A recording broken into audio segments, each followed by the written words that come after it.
주를 모시고 영원히 살리라. 날마다 섬기며 주 함께 살리라. 영생을 누리며 주 안에 살리라. 오늘도 내일도 주 함께 살리라.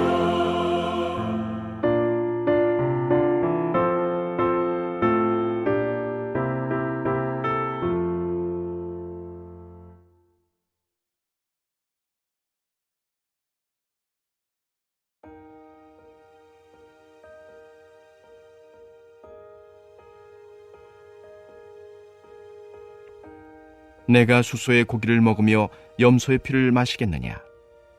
감사로 하나님께 제사를 드리며 지존하신 이에게 내 소원을 갚으며 환난 날에 나를 부르라.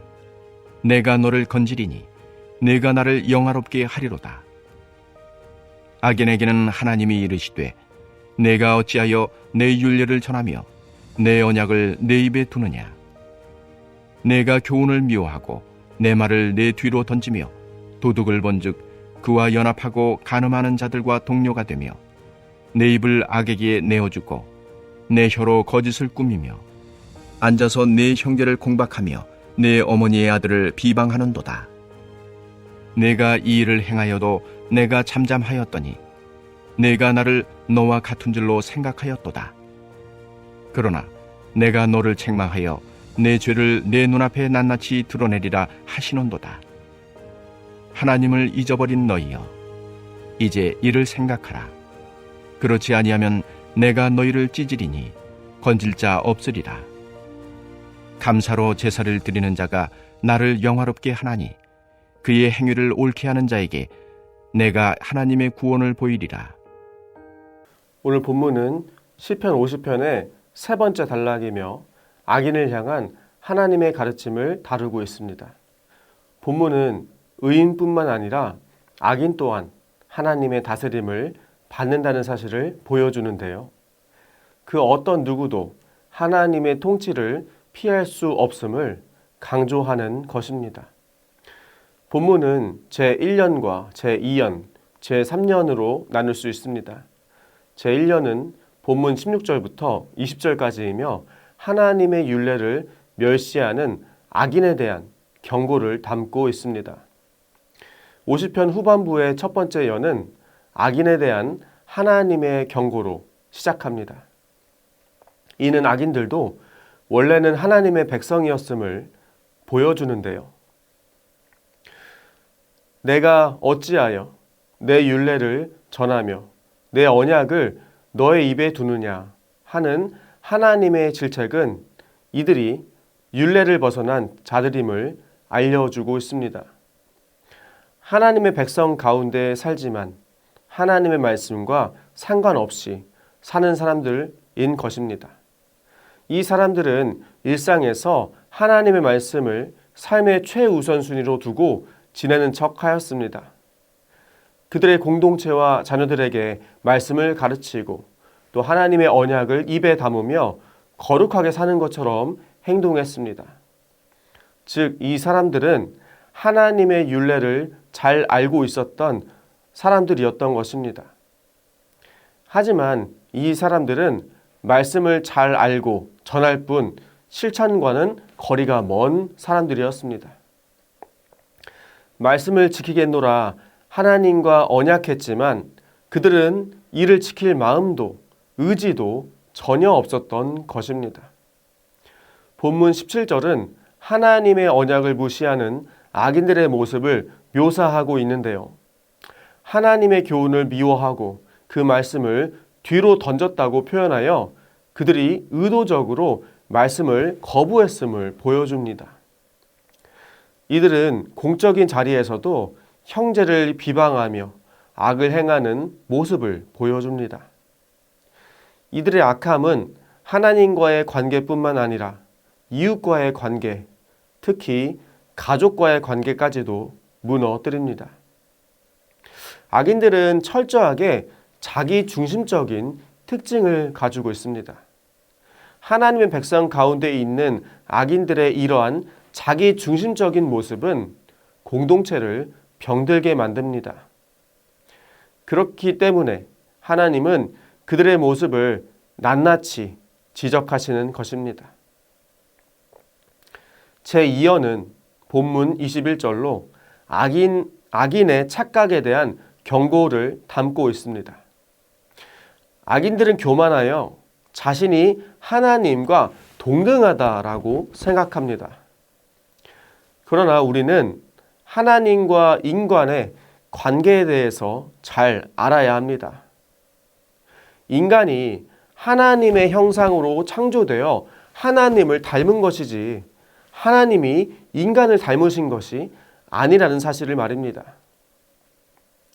본문은 피조물로서 인간의 위치를 기억해야 함을 강조합니다. 하나님이 그들의 악행에도 그동안 잠잠하셨다는 말씀이 나오는데요. 이 말씀은 이제는 더 이상 하나님께서 잠잠하지 않으신다는 경고를 나타냅니다.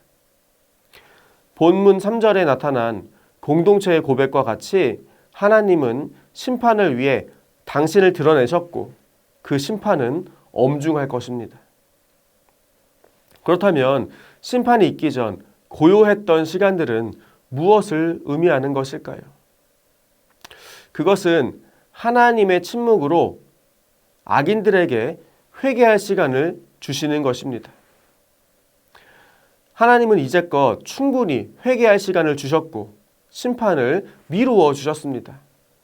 그러나 이제 하나님은 그들의 악행을 심판하실 것이고 그 죄상을 낱낱이 드러낼 것입니다.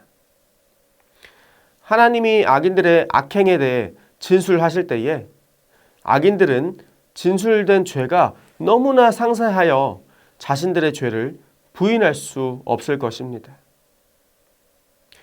제3녀는 본문 22절부터 23절까지이며 하나님을 잊은 자들에 대한 경고를 담고 있습니다. 악인을 하나님을 잊은 사람들이라 부릅니다. 하나님을 잊는다는 것은 무의식적으로 잊어버리는 것이 아닙니다. 고의적으로 외면하고 거부함으로써 잊어버리는 것을 뜻합니다. 구약 성경에서 하나님을 잊는다는 표현은 하나님이 베푸신 은혜의 사건들을 모두 잊어버리는 것을 의미합니다. 하나님의 구속 사건을 잊는 것은 은혜의 기억들을 망각하며 감사할 마음이 사라졌음을 표현하는 것입니다. 그래서 신명기는 이를 우려하여 하나님이 이스라엘을 구속하셨던 사건을 기억할 것을 지속적으로 명령하고 있는 것입니다. 이제 하나님께서 악인들에게 마지막으로 경고하십니다. 그들이 계속 죄의 길을 걷는다면 하나님께서는 침묵하지 않으시고 이제 심판하실 것이다 라는 것입니다. 죄인들을 찢어버린다 라는 표현이 있는데요. 이 표현에서 사자에 비유된 하나님의 모습을 볼 수 있습니다. 사자는 주저없이 생명을 끊어버리는 짐승이기 때문에 사자로 비유된 하나님도 주저없이 심판 가운데 죄인을 징벌하신다는 것입니다. 악인들은 자기들이 하나님과 동등하다라고 생각하고 하나님의 은혜를 잊었습니다. 이 두 가지 태도는 하나님께 감사하지 못하게 하는 것들입니다. 본문에 나타난 생각하다라는 단어는 예배와 연결되는데요. 예배란 하나님이 과거에 나에게 베푸신 은혜를 생각하고 그것을 지금의 경험으로 다시 가지고 오는 것을 의미하는 것입니다. 하지만 악인들에게 생각이란 하나님을 향하지 않고 그들의 교만함을 드러내는 것입니다.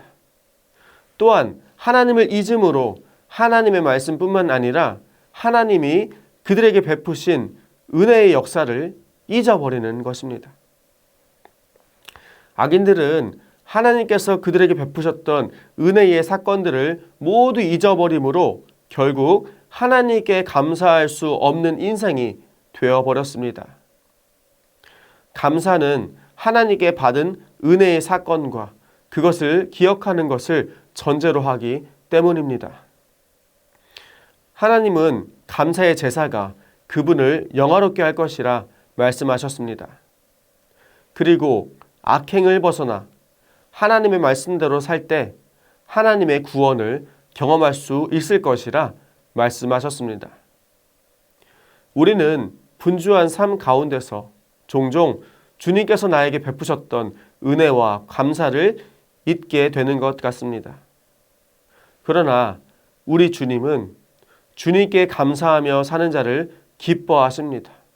또 기뻐하는 자와 또 주님께 감사하는 자와 함께 하시기를 기뻐하십니다. 오늘도 주님과 동행하는 은혜로운 하루 보내시기를 축원합니다.